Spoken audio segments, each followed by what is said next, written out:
Hello everyone, very good morning to all of you. कैसे हो आप सब? आई होप सब अच्छे हो गए, सब अच्छे से प्रिपेयर कर रहे होगे। एग्ज़ाम पास है। अब आप मोस्ट एक्सपेक्टेड क्वेश्चंस की सीरीज स्टार्ट कर रहे हैं। जो फर्स्ट और सेकंड क्लास हो गई, आई होप सब ने देख ली होगी। नहीं देखी हो तो पहले वो देख लो, क्योंकि उसके देखने के बाद इसका थोड़ा सा बेस बन जाएगा। तो ये थर्ड क्लास है आपकी, जो मोस्ट एक्सपेक्टेड क्वेश्चन में सीरीज़ है। इन्हीं एक्सरसाइज को एक्सेप्ट करके क्वेश्चंस करना, ताकि अभी वाले एग्ज़ाम में अच्छा स्कोर कर सको। अभी ये सिलेबस में नहीं है, क्या पता ये नेक्स्ट टर्म में, मतलब जो 22 या 22 टू 23 का बैच होगा उसमें ऐड हो जाए।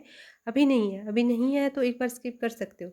मैं ये सब अब आराम से बाद में करवाऊंगी, जब एक बार ही सिलेबस कंप्लीट हो जाए, उसके बाद आपका पेपर हो जाए इसके बाद, क्योंकि आपकी टर्म में नहीं आ रहा है ये सब।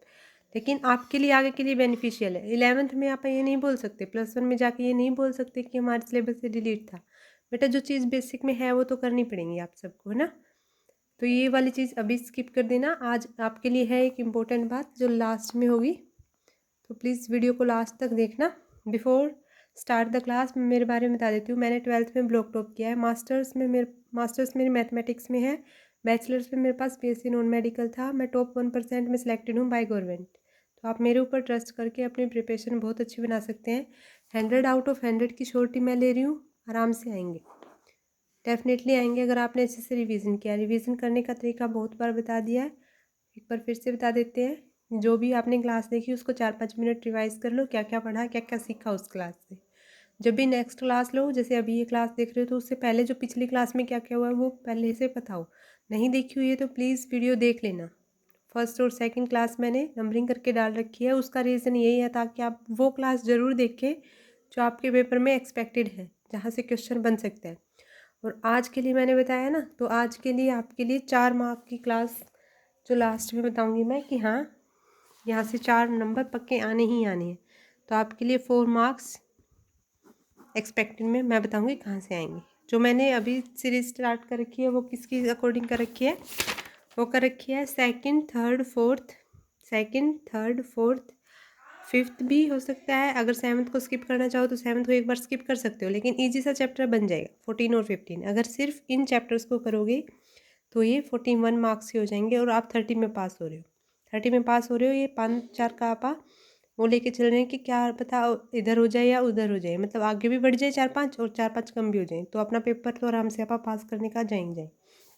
हम मैंने 6th और 7th क्वेश्चन आपको बोला था कि ये है आपका होमवर्क, कि आपको ट्राई करना है। बनना है या नहीं बना वो आप बताओगे। तो बन गया या नहीं बना कमेंट बॉक्स में बताना, बन गया था या नहीं बना। 14 कौन सा क्वेश्चन है? 4.4 का पेज नंबर 91 पे जाना है। 4.4 का है क्वेश्चन नंबर 2 का first part. Find the value of k for each of the following quadratic equations so that they have two equal roots, कि वो इक्वल रूट्स आ जाए।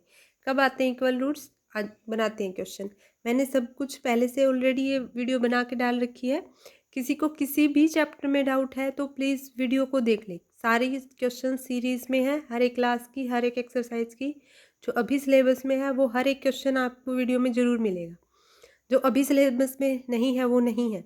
इसका मतलब आपके लिए अच्छी बात कि आपको ये भी नहीं देखना पड़ रहा कि कौन सा करें कौन सा नहीं करें। सारा सीधा सीरीज़ में देखो, हाँ भाई ये नहीं आ रहा, वो करवा ही नहीं रखा। अभी करते हैं 2nd का फर्स्ट पार्ट। यही क्वेश्चन है 4.4 का 2nd का फर्स्ट पार्ट। क्या बोल रहा है? 2nd का 2nd पार्ट, कि ये इक्वेशन है मेरे पास 2x² + kx + 3, और उसको सोल्व करके वैल्यू बता दो क्या आई है। बताओ क्या आई है, बताना। ए की वैल्यू क्या है 2, बी की वैल्यू क्या है k, ax² + bx + c के साथ कंपेयर किया। ए की वैल्यू 2 आ गई, बी की वैल्यू k आ गई, सी की वैल्यू 3 आ गई। ये कैसे किया कंपेयर? ये स्टैंडर्ड क्वाड्रेटिक इक्वेशन के साथ कंपैरिजन करना होता है ताकि हम रूट्स बना सकें। फिर लगाया डिस्क्रिमिनेंट मेथड। डिस्क्रिमिनेंट मेथड क्या होता है? डी की वैल्यू क्या होती है b²। बाय गिवन कंडीशंस हमें क्या चाहिए? इक्वल रूट्स चाहिए। इक्वल रूट में डिस्क्रिमिनेंट इक्वल टू 0, दोनों वैल्यू सेम आनी चाहिए। तो b² - 4 = 0। बी की वैल्यू क्या है?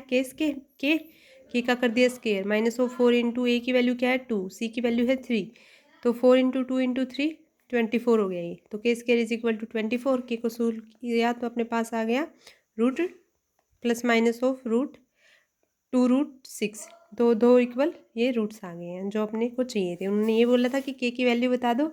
अगर वो ये बोल देता कि के मस्ट बी पॉजिटिव तो देन आप क्या लेते, के की वैल्यू 2√6 ले लेते, नेगेटिव वाली नहीं लेते। अब करते हैं अपन नेक्स्ट क्वेश्चन। क्या है गिवन जो मैं मोस्ट एक्सपेक्टेड में आ सकता है। एक्सरसाइज 5.3 का है, क्वेश्चन नंबर 13, पेज नंबर 113।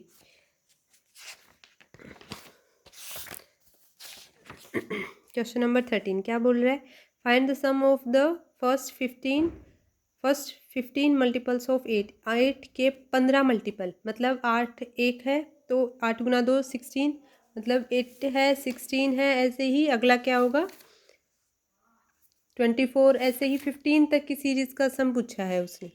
तो 15 तक की सम की सीरीज़ कैसे बनाएंगे, पहले ले लेंगे और डी और फिर क्या निकाल देंगे, S15 निकाल देंगे। S15 कब निकलेगा, जब आप सोल्व करेंगे। तो बनाएं क्वेश्चन, आ जाओ। तो ये रहा क्वेश्चन अपना, क्या करना है, सम मेथड अप्लाई करना है। फर्स्ट 15 मल्टीपल्स ऑफ 8 आर क्या होंगे, 8 इंटू 1 हो गया तो ये 8 बन गया, 8 इंटू 2 हो गया तो 16 बन गया, 8 इंटू 3 24, अप टू 8 इंटू 15, ये क्या है 8, डी क्या है 8। कैसे पता चला, 16 माइनस 8 किया तो डी की वैल्यू आ गई। S15 क्या हुआ, सम क्या होता है n/2, n क्या होता है जहाँ पे जो SN होता है वही n होता है। 15/2 into 2a plus n-1 into D, या फिर क्या लिख सकते हैं, इसको एल भी लिख सकते हैं, 2a+a+l हो जाता है, तो वो वाला फॉर्मूला भी यूज़ कर सकते हैं। लास्ट टर्म नहीं पता है यहाँ पे, n-1 वाला टर्म पता है तो उसको यूज़ कर लिया। अब इनको सोल्व किया तो ये 16 आ गया, और इसको सोल्व किया तो ये 112 आ गया, मतलब 112। अब इन दोनों का सम कर लिया, 128 आ गया, इसे 2 से कैंसिल किया और उनको सोल्व किया तो 960 अपने पास आंसर आ गया। किसका, इन सम 15 मल्टीपल्स ऑफ 8 का। ठीक है, अब बनाते हैं नेक्स्ट क्वेश्चन। क्या बोल रहा है, एट्थ क्वेश्चन कह रहा है कि ये आपके लिए होमवर्क क्वेश्चन ही है, आप इसको सोल्व करोगे। ये क्वेश्चन 4-5 बार आया हुआ है, इसका मतलब ये मोस्ट इम्पोर्टेंट क्वेश्चन है। तो ये एक बार ये आप सोल्व करोगे, नेक्स्ट क्लास में मैं बताऊंगी। और ये क्वेश्चन एक्सपेक्टेड है आपके एग्जाम में आ सकता है। ये एग्जाम्पल है तो अपना बुक से देख लेना, मुझे शायद बुक में नहीं मिला, नहीं मिल गया था, हाँ मिल गया था। तो आपको सिर्फ क्या निकालना है, सब कुछ गिवन है आपके पास, ये वैल्यू गिवन है, ये भी गिवन है, ये वाली वैल्यू भी गिवन है। तो आपको CD बताना है। CD कैसे बताओगे, या तो साइन मेथड यूज़ कर लेना या फिर कौन सा सिमिलर ट्रायंगल वाला यूज़ कर लेना, लेकिन आप साइन मेथड से ही यूज़ करके बना सकते हो। ये 0.9 हो गया, ऐसे ही ये कंप्लीट 4.8 हो गया, इसको x एज्यूम कर लो, इस ट्रायंगल से कंपैरिजन कर लो, या कैसे भी करो आप निकालना। ठीक है, इसकी वैल्यू ये आनी चाहिए 1.6। अगर 1.6 सही मेथड से आई है तो इसका मतलब अच्छी बात है, नहीं तो नेक्स्ट क्लास में मैं करवाऊंगी ये क्वेश्चन अच्छे से। अब करते हैं 9th क्वेश्चन। क्या बोल रहे हैं 9th में, देखो ये सारी सीरीज एक्सपेक्टेड की है कि किस एक्सरसाइज, कौन सी एक्सरसाइज इंपॉर्टेंट है। तो ये क्वेश्चन स्किप करने की गलती बिल्कुल भी मत करना, ठीक है। अगर ये क्वेश्चन स्किप किए इसका मतलब आप अपना बेस नहीं बना रहे, पेपर अटैम्प्ट करने के लिए आप तैयार ही नहीं हो रहे। एक्सरसाइज पेज नंबर 250 पे है क्वेश्चन, एग्जाम्पल है 10। आ जाओ बनाते हैं।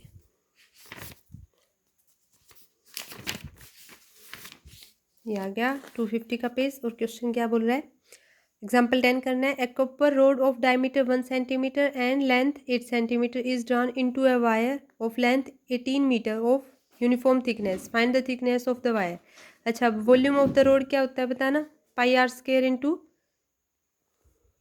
क्या बताते हैं, वॉल्यूम ऑफ रोड। पहले डायमीटर बनाते हैं, पहले रेडियस में कन्वर्ट करेंगे, πr² होगा, है ना, सिलेंड्रिकल फॉर्म में ही होगी रोड, जो भी होगी पतला सा, मतलब जो बेलन टाइप सा, बेलनाकार जिसे हिंदी में बोलते हैं। तो डायमीटर है, व्यास दे रखा है 1 सेंटीमीटर, रेडियस क्या होती है, डायमीटर का आधा हो जाता है, तो हाफ ऑफ द डायमीटर क्या बन जाएगी, रेडियस। तो एक थी रेडियस तो 1/2 क्या होगी, इसकी रेडियस बन गई। r² इंटू h लेंथ ही होती है हाइट, तो ये आ गया अपने पास 2π सेंटीमीटर क्यूब। अब इसने क्या दे रखा है, the length of the new wire of the same volume कितने होगी, 18 मीटर, यही बता रखा था। इसको वायर में बना दिया तो 18 मीटर है, अब ये सेंटीमीटर है तो एक में लेके आता, 1 मीटर में 100 सेंटीमीटर होते हैं, तो 100 18 मीटर इंटू 100 कर दिया तो ये क्या बन गया, सेंटीमीटर में आ गया। क्योंकि आपको अपने को पहले ही वो वाली चीज़ सेंटीमीटर में गिवन थी, तो आप मीटर से सेंटीमीटर में इजीली कन्वर्ट कर सकते हैं। कर लिया, 1 मीटर में 100 सेंटीमीटर होते हैं तो उससे मल्टीप्लाई कर दिया तो वही आ गया। If r is the radius of the cross section of the wire, its volume क्या बन जाएगा, πr² इंटू h, ठीक है।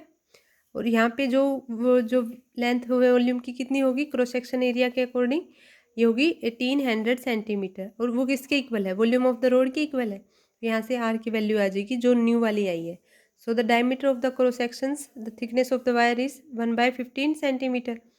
डायमीटर बता दिया अब ये, और अप्रोक्स सोल्व किया तो ये 0.67 mm अप्रोक्सीमेट।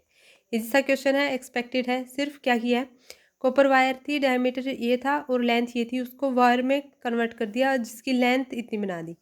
अब लेंथ बनाई है, दोनों की इक्वल ही होगी, बस वो थोड़ा पतला हो गया। पतला होने के कंपैरिजन से उसकी रेडियस में क्या फ़र्क आया, रेडियस में जितना फ़र्क आया उतना ही डायमीटर में आना चाहिए। मतलब 2 से मल्टीप्लाई कर देंगे ऊपर नीचे, नहीं ऊपर ऊपर, क्योंकि रेडियस डायमीटर क्या होता है 2r।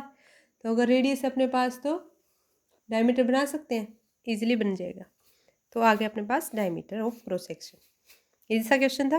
अब करते हैं नेक्स्ट क्वेश्चन। क्या है नेक्स्ट क्वेश्चन, क्वेश्चन नंबर 3 है एक्सरसाइज 15.1 का 309 के पेज पे।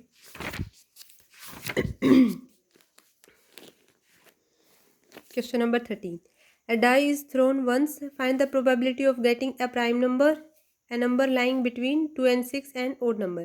देखो एक प्राइम नंबर है, कौन कौन से होते हैं प्राइम नंबर, जो 1 से और खुद से डिविजिबल है, मतलब 2, 3 एंड 5 क्या है प्राइम नंबर है, किसमें, डाइस में। डाइस में कितने होते हैं, 6 होते हैं, 1 2 6। तो 3 है, 3 प्राइम नंबर आ गए तो 3/6 1/2 होगी ये वाली probability. And number lying between 2 and 6 क्या हो गया, 3 4 5 6। तो सिर्फ बीच में बोल रहा है, बाहर इनको इंक्लूड नहीं कर रहा। 3 4 5 हो गया तो 3 हो गए फेवरेबल नंबर, और टोटल है 6, तो 3/6 1/2 यहाँ से आ गया। एंड ओड नंबर कौन कौन से होते हैं, 1 3 एंड 5, तो 3/6 ही हो गया यहाँ पे भी, और 1/2 आ गया। इसको अपन एक कॉपी में अच्छे से कर रखा है तो वहाँ से सीखते हैं। देखो a dice is a thrown, so 6 हम वोट क्या होगी, टोटल पॉसिबल आउटकम्स होगी या total possible of elementary events. First part क्या बोल रहा है, गेटिंग ए प्राइम नंबर। बेटा ये क्वेश्चन बहुत ज़्यादा इंपॉर्टेंट है, ये आपको करना ही करना है। इसमें इसमें से भी अगर इंपॉर्टेंट पूछ रहे हो तो ये वाला आएगा, इसमें से भी इंपॉर्टेंट ये वाला है, लेकिन ये तीनों पार्ट इंपॉर्टेंट है। आपके पेपर में एक्सपेक्टेड है ये क्वेश्चन आ सके, क्योंकि ये 3-4 बार रिपीट हुआ है। Getting a prime number, prime number क्या होते हैं, जो खुद से डिविजिबल हो और 1 से डिविजिबल हो बस, और किसी से ना हो। Let A denotes the get event क्या है, getting a prime number. So event A occur 2 3 5 as outcome, तो favourable number of possible outcomes या एलिमेंट्री इवेंट्स क्या हो गए 3। प्रोबेबिलिटी ऑफ दिस इवेंट क्या बन गई 3/6 इज इक्वल टू, सोल्व किया तो कैंसिल आउट किया कैलकुलेशन करके 1/2 आ गया। And number lying between 2 to 6 क्या आ गया, अपने ए को डिनोट कर लिया, इवेंट कैसा है जो 2 to 6 के बीच में है। तो कौन कौन से नंबर है, 3 4 5 है, 3 4 5 है तो कितने हो गए 1 2 3 3 हो गए। तो favourable number of elementary events क्या बन गए 3, तो प्रोबेबिलिटी ऑफ इवेंट क्या बन गई 3/6, सोल्व किया तो 1/2। Getting an odd number, odd number क्या होते हैं, जो 2 से कम्प्लीटली डिविजिबल नहीं हो, रिमाइंडर कुछ ना कुछ बच जाए, कुछ बचेगा, क्या बनेगा 1 ही बचेगा। 2 से डिविजिबल ना होने पर सिर्फ रिमाइंडर 1 ही बचता है, अदरवाइज 0 आ जाता है तो इसका मतलब वो डिविजिबल ही हो गया है ना, तो 1 ही बचेगा। तो क्या क्या पॉसिबल आउटकम्स है अपने पास, 1 3 5 कितने बन गए 1 2 3 3 हो गए। Favourable number of elementary events 3, तो probability of this event A है जो अपन ने माना था 3/6 हो गया। इसको सोल्व किया, 3 से कैंसिल आउट किया तो ये 1/2 आ गया अपना आंसर। अब करते हैं नेक्स्ट क्वेश्चन। क्या बोल रहा है नेक्स्ट क्वेश्चन, नेक्स्ट क्वेश्चन कह रहा है कि एक्सरसाइज 3.6 का पेज नंबर 67 पे आ जाओ।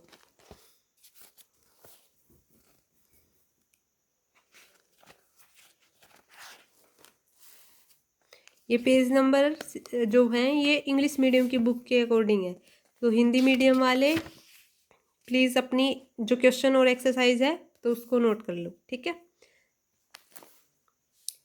3.6 का कौन सा क्वेश्चन करना है, 5th पार्ट करना है क्वेश्चन।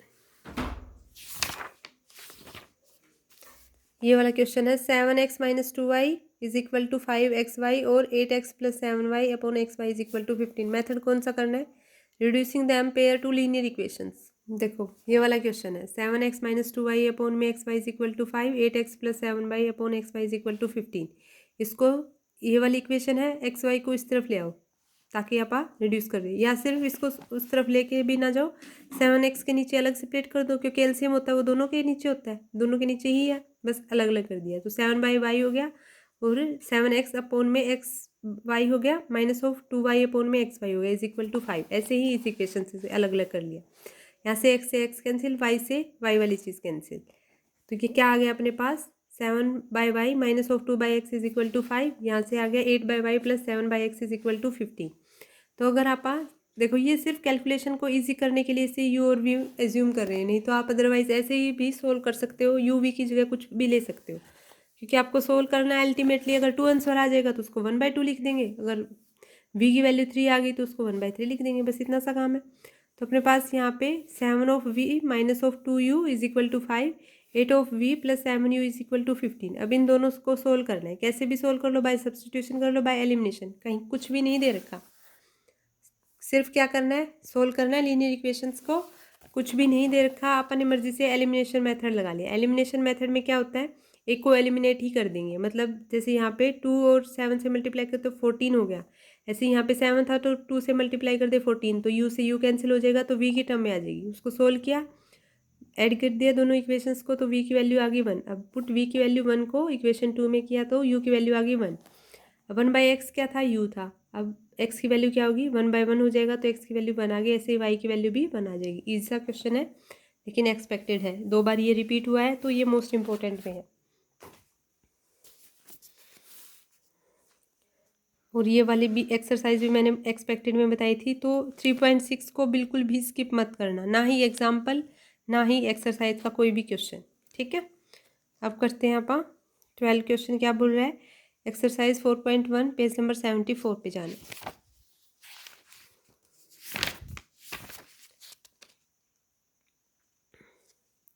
फोर्थ पार्ट बोल रहे हैं, A train travels a distance of 480 km at a uniform speed. If the speed has been 8 km per hour less, then it would be taken 3 hours more to cover the same distance.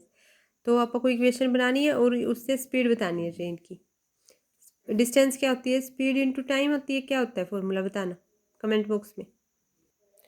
तो देखो क्या है question में given कि speed of the train आप assume कर लेते हैं, let speed of the train is x kilometre per hour. Distance क्या होती है, स्पीड इनटू टाइम, अगर स्पीड बढ़ा देंगे तो टाइम कम लगेगा, और टाइम बढ़ा देंगे और स्पीड कम होगी तो टाइम ज़्यादा लगेगा, ठीक है, यही बात होती है।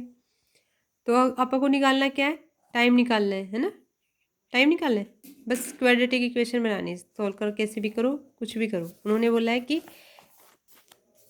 स्पीड ऑफ द ट्रेन बता दो, बना लेंगे, कैसे बनेगी, मतलब x की वैल्यू बता दो कैसे आएगी।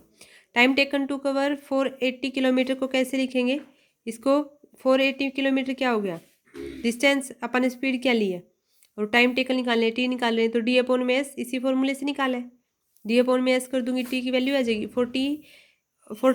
480 किलोमीटर उसने बता दी कि स्पीड है, तो डिस्टेंस है, और एक्स क्या है अपने पास, स्पीड है, तो टाइम आ गया अपने पास। ऐसे ही अगर आप स्पीड डिक्रीज कर रहे हैं तो उसे 8 आवर ज़्यादा लग रहे हैं, तो 8 आवर ज़्यादा लग रहे हैं, इसका मतलब स्पीड उससे कम है, डिस्टेंस तो उतनी ही है, स्पीड तो कम होगी, वो कितनी कम हुई, 3। गिवन कंडीशन से उसने बोला कि 3 आवर्स उसको ज़्यादा लग रहे हैं, ज़्यादा लगेंगे तो इसका मतलब उसमें से सब्ट्रैक्ट करेंगे तभी ज़्यादा लगेंगे। अब इस इक्वेशन को सोल्व करना है, सोल्व करने के बाद अपने पास आ गई x² minus 8x minus of 1280 equal to 0 which is required quadratic equation. Easy सा कॉन्सेप्ट है लेकिन इंपॉर्टेंट है, और ये क्वेश्चन आ सकता है, इससे रिलेटेड सेम क्वेश्चन एक एग्जाम्पल में भी है, तो वो ज़रूर कर लेना।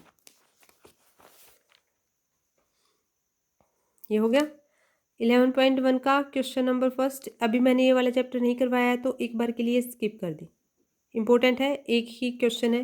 देखो एक मेरी तरफ से थोड़ा सा कि क्या कर सकते हैं, एक तो हर एक एक्सरसाइज का फर्स्ट क्वेश्चन कर लो,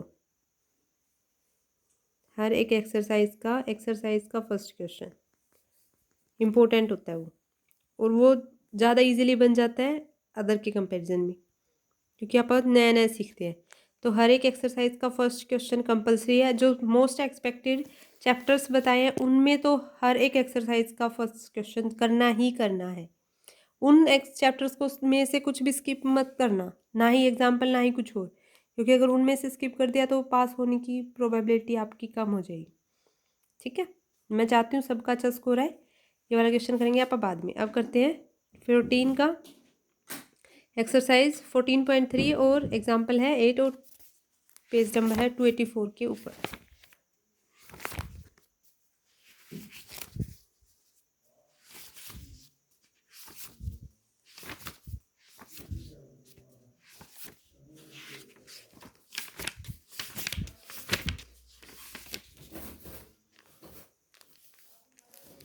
ये वाला क्वेश्चन गिवन है। The median of the following data is 525, find the value of X and Y if the total frequency is 100। उन्होंने बोल दिया कि मीडियन बताना है। मीडियन का फॉर्मूला आई होप सबको अच्छे से आता हो, L+n/2 minus of CF upon में F इंटू H, है ना।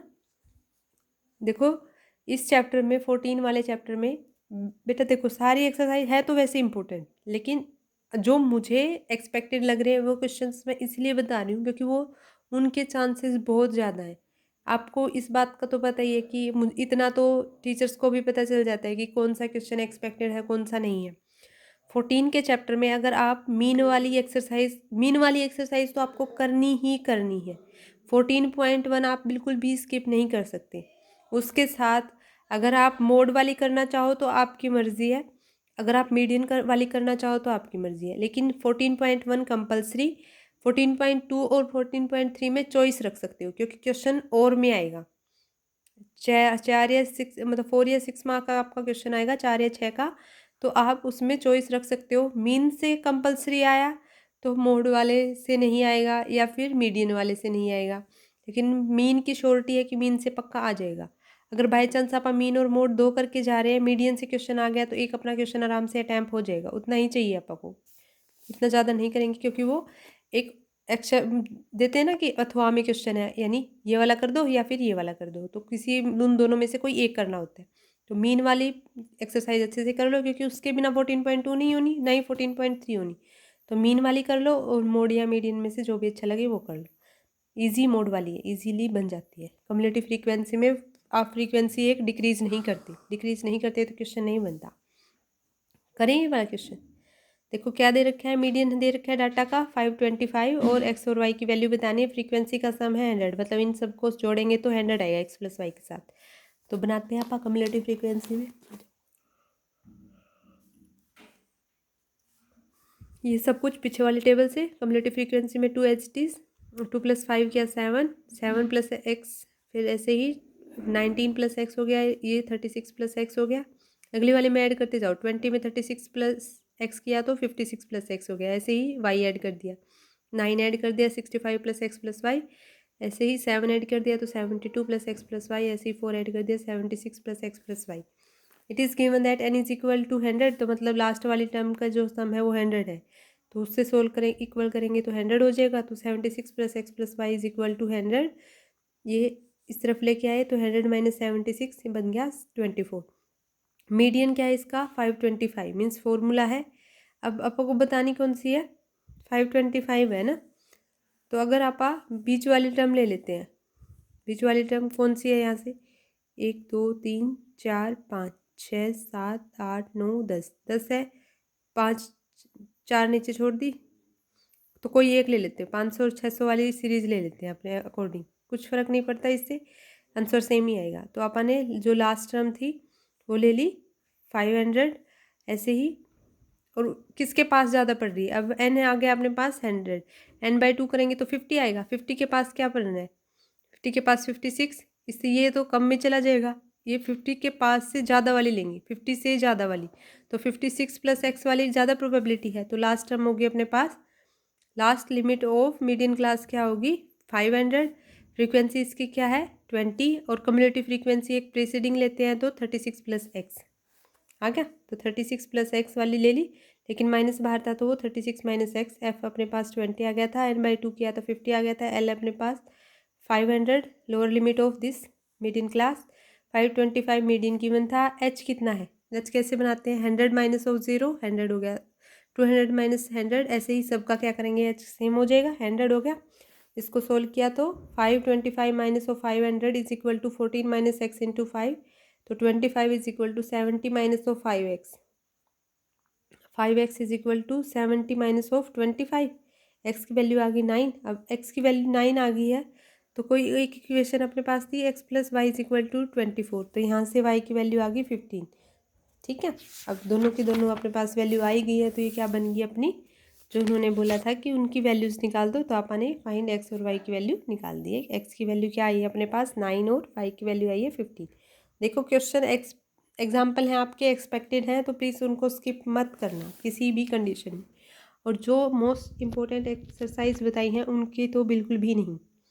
अब करते हैं आप 15 का क्वेश्चन 9.1 का एग्जाम्पल 3 199 के पेज पे। एक आपको बताना था ना कि मोस्ट एक्सपेक्टेड क्या है 4 मार्क में, वो भी बताएंगे। अभी करना है 199 के पेज पे।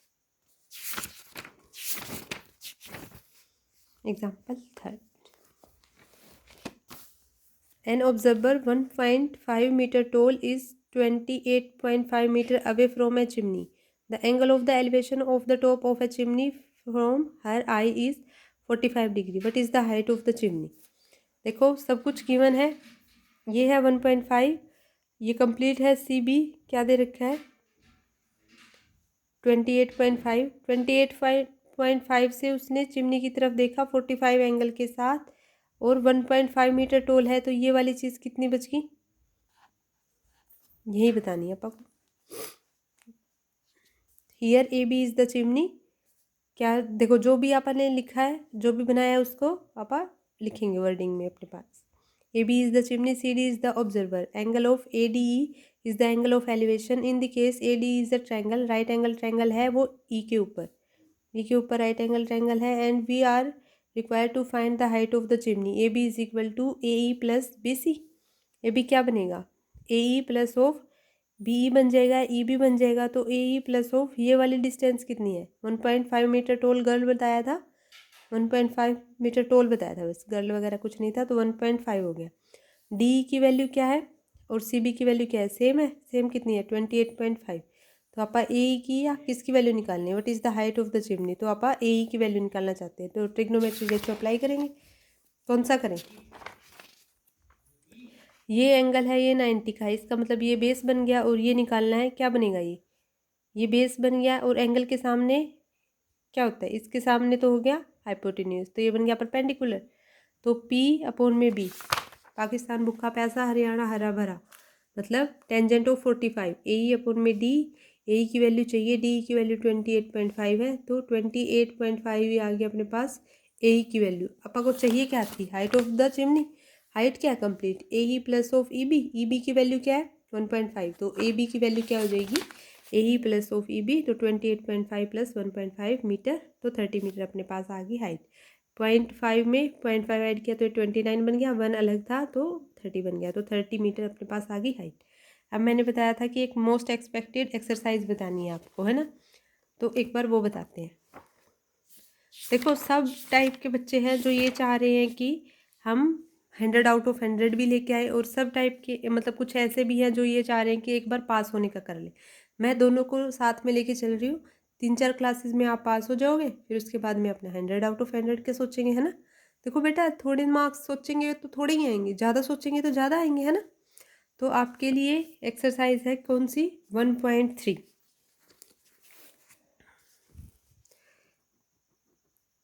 7 स्टार दे लेना। 1.3 एक्सरसाइज डेफिनेटली अगर 4 में नहीं आया तो 2 में आएगा ही आएगा, 4 मार्क की एक्सरसाइज है, या तो थ्योरम आ जाएगी या एग्जाम्पल आ जाएगा, ठीक है। तो एक्सरसाइज 1.3 की इस थ्योरम के बेस पे एक क्वेश्चन है। ये वाला क्वेश्चन बहुत बार रिपीट है, बहुत बहुत बहुत बार, मतलब 3-4 बार तो मैंने खुद ने देखा है, और क्या पता पिछले प्रीवियस ईयर क्वेश्चन में कितनी बार आया होगा। तो ये √2 इज़ इरेशनल, ये वाला क्वेश्चन अभी कर लेते हैं, आगे करेंगे आप कल। तो √2 है वो इरेशनल है, let us assume to the contrary, हम अपोजिट चलते हैं कि √2 इरेशनल है, इरेशनल मतलब इरेशनल नहीं है तो रैशनल है, रैशनल है तो इसका मतलब पी बाई क्यू की फॉर्म में लिख सकते हैं, पी बाई क्यू की फॉर्म की जगह पे आने आर और एस की फॉर्म में ले लिया। अब अगर ये आर और एस की फॉर्म में है तो एक अदर फैक्टर आना चाहिए जो 1 से हो, तो अपन इसको √2 को क्या लिख लिया, ए बाय बी की फॉर्म में लिख लिया, तो यहाँ से आ गए b√2 इज इक्वल टू ए।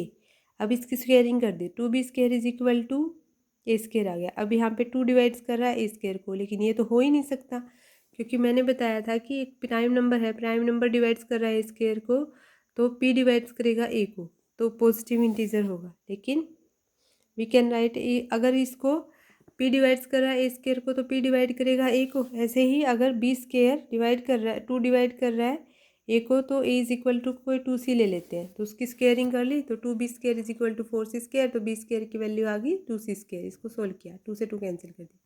अब यहाँ से 2 डिवाइड्स करा b² को, तो थ्योरम के अकॉर्डिंग तो होना चाहिए कि 2b को भी डिवाइड करना चाहिए, लेकिन b को डिवाइड कर दिया तो एक ही कॉमन फैक्टर आ गया, मतलब एटलीस्ट 1 कॉमन फैक्टर। अब इस एक के अलावा कोई फैक्टर नहीं होना चाहिए, क्योंकि प्राइम नंबर ले रखे हैं, क्योंकि प्राइम नंबर पे ही डिफाइन होती है ये चीज़। तो this is the contradiction. Contradiction क्यों आई है?